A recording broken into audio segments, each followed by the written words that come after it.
Hello everyone, welcome to तर्कशास्त्र।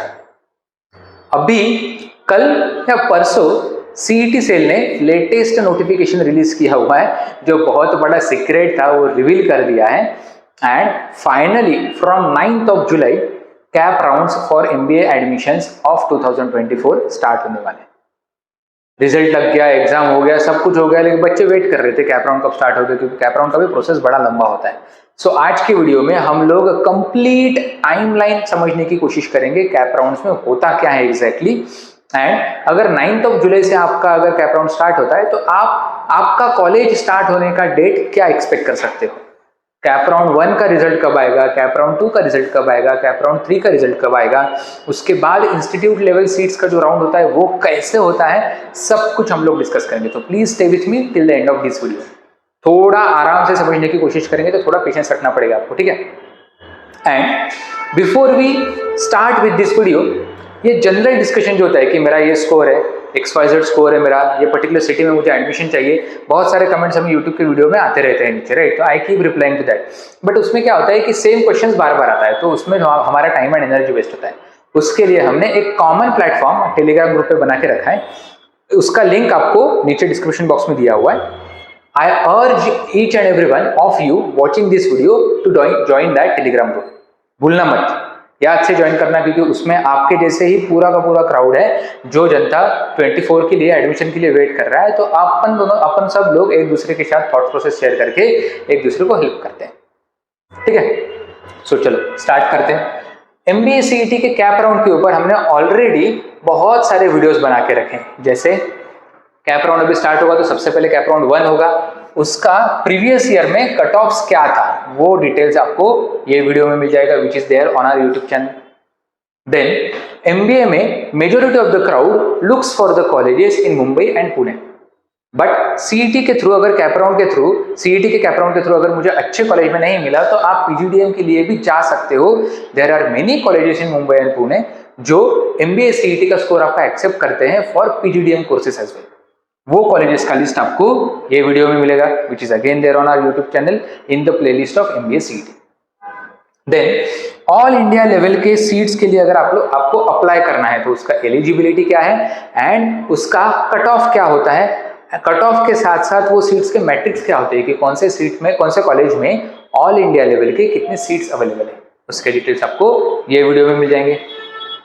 Then next MBA CET colleges and intake, क्योंकि MBA CET के CAP round तो start हो जाएगा, बट कौन से कॉलेज में कितने सीट्स वैकेंट है ये डेटा जब तक सीईटी सेल नहीं देगा तब तक आपको हमने ये डेटा वीडियो में पब्लिश करके रखा है।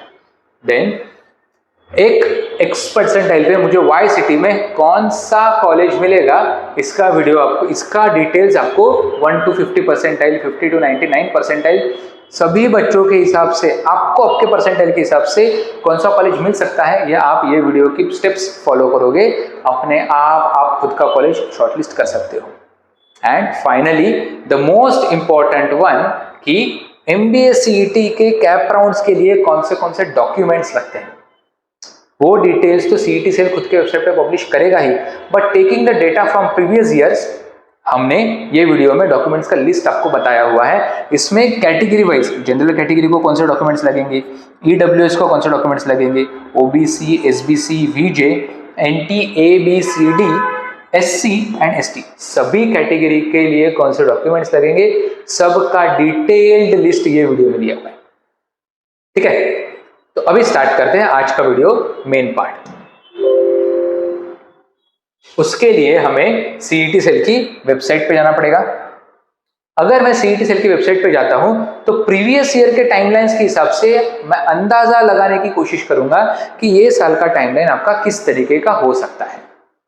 क्लियर? सो सबसे पहले स्टेप बाय स्टेप जाते हैं, ठीक है। फर्स्ट स्टेप क्या है, online registration of application and uploading of required documents by the candidate for admission on website, ठीक है। ये सब डेटा जो कम्युनिकेशन रहेगा, आपका सिलेक्शन हुआ कि नहीं, आपको अगर कुछ ग्रीवेंस रेज करने हैं तो आपको कहीं पे भी कोई भी ईमेल नहीं ड्रॉप करना है, कहीं पे भी किसी को कॉल नहीं करना है, जो कुछ कम्युनिकेशन रहेगा वो सब ये पोर्टल के थ्रू रहेगा, करेक्ट। आप न्यू कैंडिडेट रजिस्ट्रेशन पे जाओगे जब 2023 का है, जब 2024 का लिस्ट बन जाएगा या वेबसाइट बन जाएगा इनका, तो यहाँ पे न्यू कैंडिडेट रजिस्ट्रेशन रहेगा, वो सब स्टेप्स हम लोग आपको स्टेप बाय स्टेप बताएंगे, ठीक है। कोई भी मिस्टेक नहीं होनी चाहिए, यहाँ पे आपका करियर एट स्टेक है, ठीक है। सो फर्स्ट पॉइंट रहेगा कि online registration of application and uploading of required documents by the candidate. What are the required documents? मैंने आपको प्रीवियस स्लाइड पे वो वीडियो बताया हुआ है, आप यूट्यूब पे नीचे भी आपको अगर उसका लिंक चाहिए जो डिस्क्रिप्शन बॉक्स में हम लोग डाल के रखते हैं, वो सब वीडियोस का लिंक नीचे डिस्क्रिप्शन बॉक्स में मिल जाएगा आपको। तो अपने कैटेगरी के हिसाब से आप वो डॉक्यूमेंट्स रेडी रखना एक्सपेक्टेड है। Then on website for Maharashtra state, all India, NRI, OCI, PIO, CIW, GCFN candidates, union territory of Jammu and Kashmir and UT of Ladakh migrant candidate, सभी टाइप्स के कैंडिडेट के लिए रजिस्ट्रेशन मैंडेटरी है। वो लास्ट टाइम उन्होंने start किया था 28 जून को, मतलब अभी से एक week before, and last date था 19 जुलाई। क्लोज टू 20 डेज का विंडो होता है, करेक्ट। ये भी एक्सटेंडेड डेट है, ठीक है। ये डेट भी अगर आप देखते हो, ये भी एक्सटेंडेड डेट है। लास्ट ईयर इतना लंबा डेट नहीं था ऑब्वियसली। ये साल भी 9 जुलाई को स्टार्ट करेंगे। 20 डेज का भी अगर मैं विंडो पकड़ के तो 29 और मैक्स कम से कम 25 जुलाई का तो वो डेट्स, 25 जुलाई तक तो वो डेट्स अवेलेबल होने चाहिए। So let us say this is starting from 9 जुलाई 907। हम लोग अज्यूम करते हैं कि ये 25 जुलाई तक ये विंडो ओपन रहेगा, राइट। देन सेकेंड स्टेप रहेगा document verification and confirmation of application form for admission by online mode. First कि आपके ऑनलाइन मोड में डॉक्यूमेंट्स वेरीफाई होगी and confirmation of application form. ये कैसे होगा? By Maharashtra state all India candidates shall fill online application form and upload the required documents from any computer connected internet. तो जैसे मैंने बोला कि फॉर्म फिलअप करना है आपको न्यू कैंडिडेट रजिस्ट्रेशन से, and complete list of documents जो आपके कैटेगरी के लिए एप्लीकेबल है वो सब धीरे धीरे अपलोड करनी है। वहां पे हाई क्वालिटी इमेजेस रखोगे या फिर स्कैन करके रखोगे तो बेटर रहेगा, ठीक है। उसके लिए आपके पास यही विंडो होता है जो विंडो में वो लोग फॉर्म्स ओपन करते हैं। तो let us say this can be open और this will be open till 25 July. उसके बाद during e scrutiny of application form candidate should do if no error is found. जैसे ऑनलाइन आपने डॉक्यूमेंट्स अपलोड किए, सबसे पहले डॉक्यूमेंट्स आपके online verify किए जाएंगे। अगर no error is found in your documents, the status of verification and confirmation of the application form shall be available in candidate login. ना ईमेल आएगा, ना व्हाट्सएप मैसेज आएगा, ना टेक्स्ट मैसेज आएगा। शायद टेक्स्ट मैसेज आ भी सकता है, लेकिन सबसे भरोसेमंद पोर्टल कौन सा है? ये उनका खुद का। Clear? Along with receipt come acknowledgement. ये रिसीट्स जितने भी आएंगे सभी डाउनलोड करके रखना, बहुत ज्यादा काम में आते हैं। क्लियर? अगर एरर आता है, अगर आपके डॉक्यूमेंट में कभी ना कभी हो सकता है, कोई भी एरर आ सकता है, ठीक है। So the details of errors shall be intimated to the candidates by reverting back application for its rectification through the candidate login. Error रहेगा तो भी इसी पे पता चलेगा, नहीं रहेगा तो भी इसी पोर्टल पे पता चलेगा। क्लियर? अगर एरर रहेगा तो candidate shell edit the reverted application form in given schedule and resubmit the application for E scrutiny through. क्या करते हैं? ऑब्वियसली कहीं पे भी गवर्नमेंट डॉक्यूमेंटेशन प्रोसेस में या फिर एडमिशन प्रोसेस में एरर आता है, क्लियर रेक्टिफाई करो, फिर से सबमिट करो, फिर से एरर अगर आ गया रेक्टिफाई करो, फिर से सबमिट करो। बट ये within the specified date होना चाहिए, ठीक है। आप अपने हिसाब से टाइम लेके नहीं कर सकते। सो सर्टेन टाइम लिमिट दिया रहेगा, जैसे ये लास्ट डेट तक दिया था, उसके अंदर आपको वो करना पड़ेगा process. Clear? Then NRI, PIO and other candidates should send the print of online field and submitted application form and copy of uploaded documents by hand or speed post or courier for verification and confirmation to director blah blah blah blah blah. This is for all the NRI and other category candidates. Clear? जो NRIs नहीं है या फिर ये category में नहीं आते हो, उनको सिर्फ ऑनलाइन करना है, और जो ये कैटेगरीज में आते हैं, मेंशन कैटेगरीज में, उनको प्रिंटेड फॉर्म भी सेंड करना है। क्लियर? चल आगे बढ़ते हैं।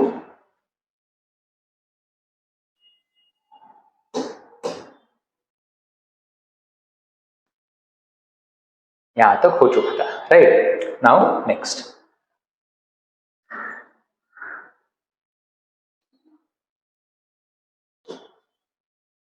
now facility of online registration and documents verification, confirmation of application form for admission seats, admission to seats other than cap seats shall be continued till etc date up to 4 pm for all type of admissions for the academic year, ठीक है। So same facility आपकी all India seats के लिए भी applicable रहेगी, available रहेगी certain mention date तक। ये ऑब्वियसली 2023 का है, 2024 का डेट भी वो कल परसों तक रिलीज कर देंगे। मोस्ट प्रोबेबली ये सब इंफॉर्मेशन सैटरडे नाइट या संडे नाइट को आता है, ठीक है। So stay tuned to this channel, subscribe करना मत भूलना। हम लोग आपके लिए सब इंफॉर्मेशन सिंप्लीफाइड फॉर्म में करके रहेंगे, ठीक है। So applications registered after date will be considered only for non-cap seats। ये बहुत इंपॉर्टेंट है। प्रीवियसली ये ऊपर के कॉलम रोज में जो उन्होंने डेट्स दिए हुए हैं, उसके बाद अगर आपका एप्लीकेशन सबमिट होता है तो आपका एप्लीकेशन रिजेक्ट नहीं करेंगे, बट कैप राउंड 1, 2 एंड 3 के लिए कंसिडर भी नहीं करेंगे। नॉन कैप सीट्स मतलब क्या, कि जो सीट्स कॉलेज खुद के कोटा पे भरने का उसको राइट होता है, वो सीट्स कितनी है, वो सीट्स के लिए एडमिशन प्रोसेस क्या है एंड कौन से कॉलेज में कितनी सीट्स वैकेंट बची है, ये आपको पता चलेगा कैप राउंड 3 के रिजल्ट के बाद, जिसको जो राउंड को बोला जाता है इंस्टीट्यूट लेवल सीट्स राउंड। उसका भी डिटेल इन्होंने नीचे दिया हुआ है, देखते हैं। ये सब आपका डॉक्यूमेंट्स वगैरह सब अपडेट कर दिया आपने। सो applicants confirmed by e-scrutiny center after that particular date will be again considered for non-cap seats। तो पहले तो सिर्फ ई स्क्रूटिनी की बात चल रही है, अभी तक आपको फैसिलिटेशन सेंटर जिसको FC बोला जाता है वहां पे जाने की जरूरत भी नहीं है, ठीक है। अगर ई स्क्रूटिनी स्पेसिफाइड डेट के अंदर आपका नहीं हुआ, एरर आने के बाद डॉक्यूमेंट्स अपलोड करना एक्सेट्रा एक्सेट्रा, तो आप कैप राउंड्स के लिए कंसीडर नहीं किए जाओगे, ठीक है।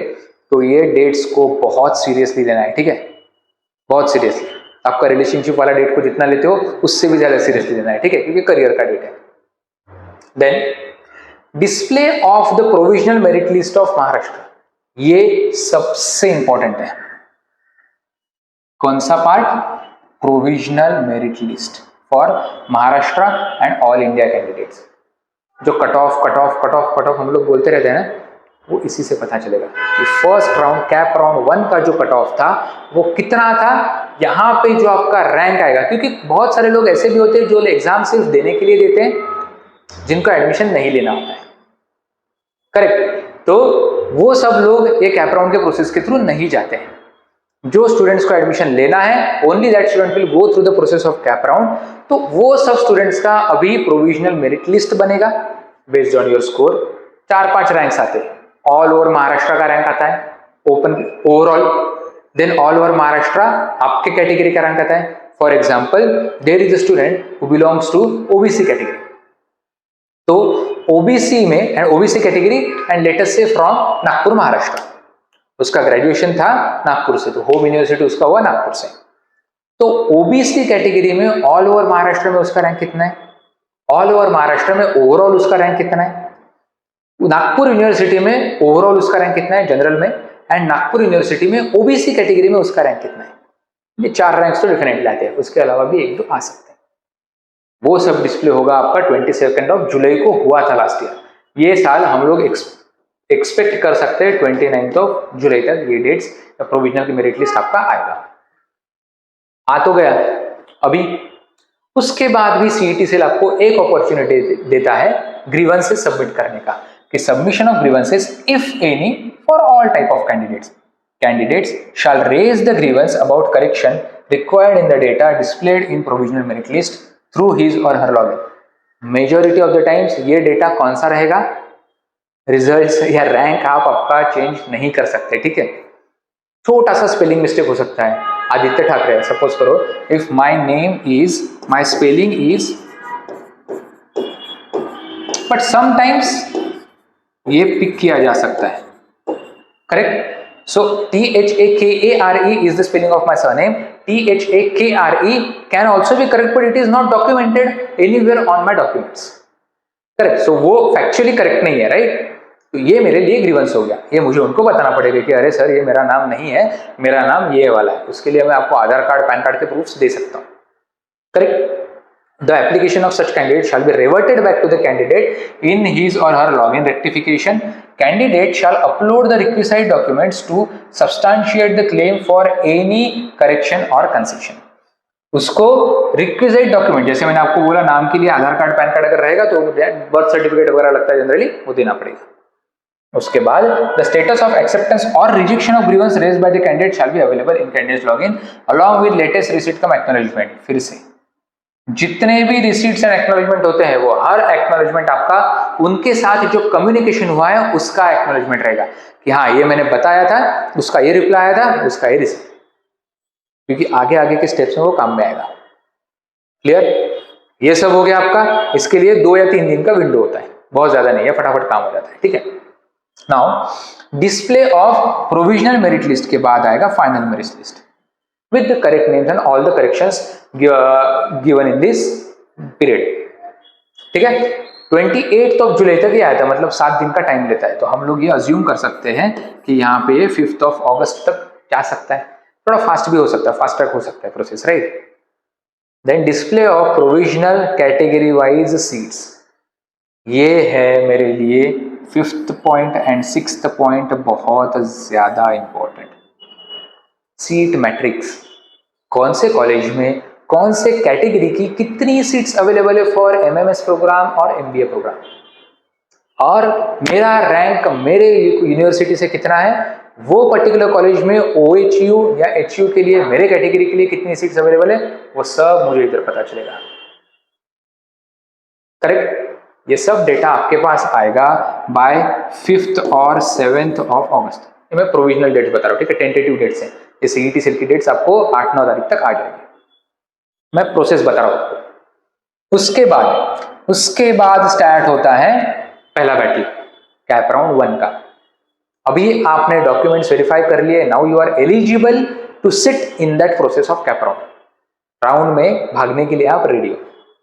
क्या करोगे, online submission and confirmation of option form of CAP round 1, correct, through candidates login by the candidate. उसके लिए 2 या 3 दिन का टाइम मिलता है। सो लेट अस से 7th ऑफ अगस्त से भी मिला तो 10 अगस्त तक पूरा कैप राउंड 1 का ऑप्शन फॉर्म फिलिंग डेट खत्म हो जाएगा। उसके बाद डिस्प्ले ऑफ प्रोविजनल वो तुरंत मिल जाता है, 2 दिन में display of provisional merit allotment आपका आ जाता है कि मैंने फर्स्ट ऑप्शन सपोज करो JBIMS डाला, सेकेंड ऑप्शन सिम्स किया, third option SIS, fourth option Wellington, 5th option Kumbha, या फिर मेरे कट ऑफ के हिसाब से, मेरे स्कोर के हिसाब से मैंने ये ऑप्शन डाले। कौन सा कॉलेज मुझे मिलेगा मेरे स्कोर एंड कैटेगरी के हिसाब से, वो मुझे 8th स्टेप पे पता चलेगा। So after 2 or 3 days which is close to 12th of August, correct. तो यहां से स्टार्ट होता है बहुत ही ज्यादा इंपॉर्टेंट प्रोसेसेस, ठीक है। ध्यान देना मैं क्या क्या बता रहा हूं। पॉइंट नंबर 8 आपका हो चुका है, राइट।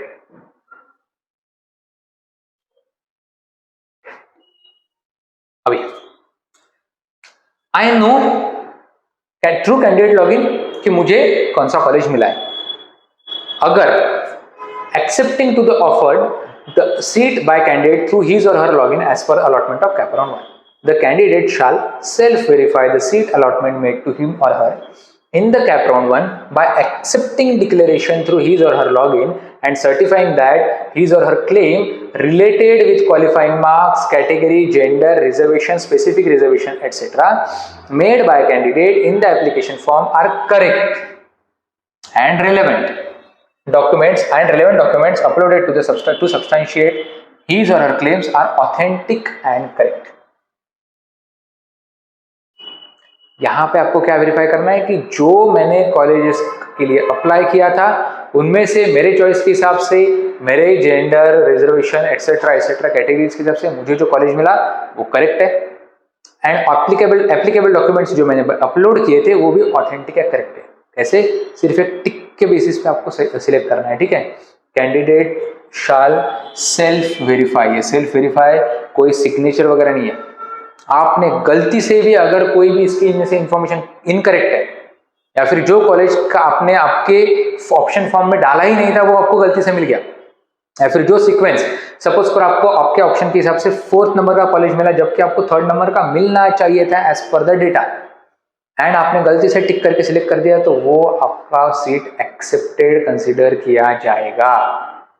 ठीक है, वहां पे नेटवर्क इशू था, मेरा लैपटॉप खराब था, मेरा माउस खराब था, वो सब रीजंस नहीं चलेंगे। तो आराम से शांति से आपको वो करना पड़ेगा। जैसे हम लोग ये पूरा प्रोसेस आराम से समझ रहे हैं, ऐसे ही अपकमिंग प्रोसेसेस समझते रहने के लिए do not forget to subscribe this channel. ठीक है, मैं एंड अनिकेत सर आपके लिए detailed process of MBA CET continuously लाते रहेंगे। Okay, so don't hurry, let us try to understand the complete process.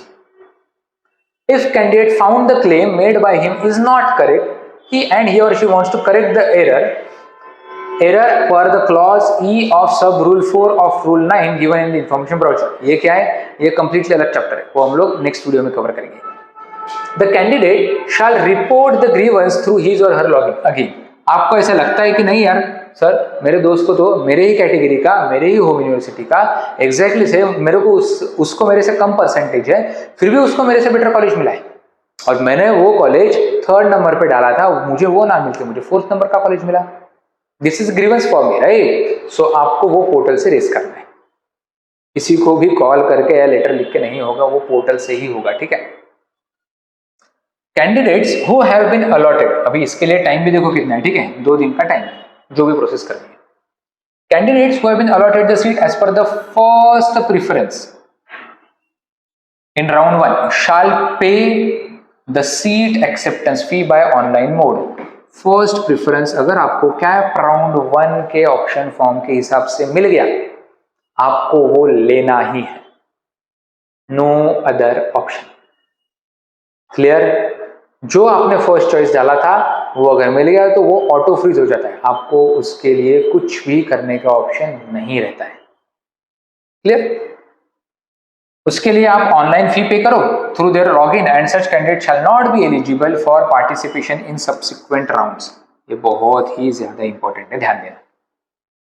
Next, candidates who have been allotted other than first preference and self freeze their allotment in for round 1 through their login must accept the seat। अभी आपको first choice नहीं मिला था, second, third, fourth में था, लेकिन आपको पता है कि आपको इससे बेटरमेंट के लिए जाना है या नहीं जाना है। फ्रीज, फ्लोट एंड बेटरमेंट, ऐसे 3 ऑप्शंस होते हैं। ठीक है, freeze, float and betterment. This is a complete different chapter altogether. इसके ऊपर का सेपरेट वीडियो आपको 1-2 दिन में अनिकेत सर डाल देंगे। ठीक है, बट आपने अगर सेल्फ फ्रीज किया, जो आपको फर्स्ट चॉइस कंपलसरी नहीं था, वो छोड़ के भी अदर ऑप्शन मिला और वो आपने सेल्फ फ्रीज ने कर दिया, तो आपको वहां पे वो आपका ऑप्शन क्लोज हो जाएगा, आपको नेक्स्ट राउंड में पार्टिसिपेट करने के लिए अपॉर्चुनिटी नहीं मिलेगा। ठीक है, you will be considered as satisfied with your allotment. ठीक है, then such candidate shall not be eligible for participation। Candidates who have allotted other than first preference and want betterment, ठीक है, जिसको फर्स्ट प्रेफरेंस मिला वो compulsory लेना ही है, second, third, fourth, fifth कुछ भी मिला लेकिन मुझे नहीं चाहिए, मुझे ऐसा लगता है कि मेरा सेकंड, थर्ड राउंड तक और अच्छा कॉलेज मिल सकता है, तो आप एंड वांट बेटरमेंट, तो आप वो ऑप्शन के लिए ऑप्ट कर सकते हो एंड आप सब्सिक्वेंट राउंड में must claim the allotted seat in round 1 by accepting that seat by choosing not freeze option. बहुत इंपॉर्टेंट है the difference between betterment and not freeze and freeze. ये जो वीडियो अनिकेत सर अपलोड करेंगे वो आराम से अच्छे से देख के समझ लेना। ठीक है, कोई भी डाउट्स रहे आप वो वीडियो के कमेंट सेक्शन में डाउट्स डाल सकते हो। अभी के लिए आपको बेटरमेंट चाहिए था, मुझे जो कॉलेज मिला वो मैं उससे खुश नहीं हूं, मुझे नेक्स्ट राउंड के लिए अप्लाई करना है, तो मैं बेटरमेंट के लिए ऑप्ट करूंगा, तो मुझे नॉट फ्रीज करना पड़ेगा। Correct? Round must claim the allotted seat in round 1 by accepting that seat by choosing not freeze. तो राउंड 1 का जो सीट मिला था वो तो रहेगा ही, उसके ऊपर का मिल गया तो बढ़िया है, नहीं मिला तो ये तो रहेगा ही आपके पास, तो छोड़ के कहीं पे नहीं जाएगा आपको। ठीक है, for betterment and shall pay the seat acceptance fee through their login by online. लेकिन वो सीट ब्लॉक करके रखने के लिए, जैसे इस बस में हम लोग रुमाल डाल के रखते हैं, है ना। रिक्शा में जाते टाइम या कोई भी मेरा सीट पकड़ने के, ट्रेन में जाते टाइम अगर मैंने जनरल का सीट निकाला, टिकट निकाला और मुझे सीट बुक करके रखना है तो मैं रुमाल डाल के रखूंगा, ये मेरा सीट है, बस वही है। 500-1000 रुपये जो मिनिमम एक्सेप्टेंस फीस है वो भर के रखो कि ये मैंने सीट रखा है, अगर मुझे इससे बेटर मिला तो मैं छोड़ दूंगा मेरे नीचे वाले रैंक्स के लिए, नहीं मिला तो ये भाई मेरा रहेगा।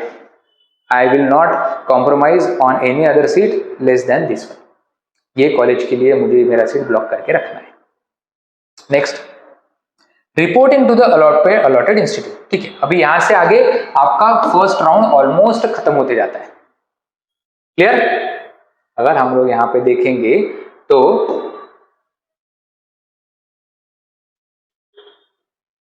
Reporting to the allotted institute, अभी आपने अगर फ्रीज कर लिया था तो जो इंस्टीट्यूट के लिए आपका एडमिशन हो चुका है वहां पे आपको जाना पड़ेगा with in next 2 days। Okay, वहां पे आपको जाना पड़ेगा एंड एडमिशन कंफर्म करना पड़ेगा by submitting the required documents in physical and payment of fee of CAP round 1। जो ऑनलाइन फी पे किया था उसका रिसीट आपको दिखाना पड़ेगा। ठीक है, तो ये मोस्टली होना चाहिए 15 अगस्त तक फर्स्ट कैप राउंड क्लोज होना चाहिए। Clear? Note, candidates who have accepted the seats as per blah blah blah above must report to allotted institute. The institute shall verify the required documents and upload the admission of the candidates in the online system. अभी ये क्या होगा, एक particular college के पास 180 seats थी, cap round 1 में उनके 120 seats अगर फिलअप हो चुके हैं तो अभी कैप राउंड 2 के लिए उसके 60 सीट्स फिर से ऑप्शन पे जाएंगे। करेक्ट? तो उसके लिए सबसे पहले display of provisional vacant seats for cap round 2। हर एक इंस्टीट्यूट के कैप राउंड 1 के बाद कुछ ना कुछ सीट्स वैकेंट रहते ही है, चाहे वो सिम्सी रहे, चाहे वो JBIMS रहे, चाहे वो कोई भी कॉलेज रहे। हर एक कॉलेज के कैप राउंड 1 के बाद सीट्स वैकेंट रहते हैं, लेकिन कौन से कैटेगरी के लिए कितने सीट्स वैकेंट है ये सब डेटा आपको कैप राउंड 2 के प्रोविजनल वैकेंसी लिस्ट में मिल जाएगा।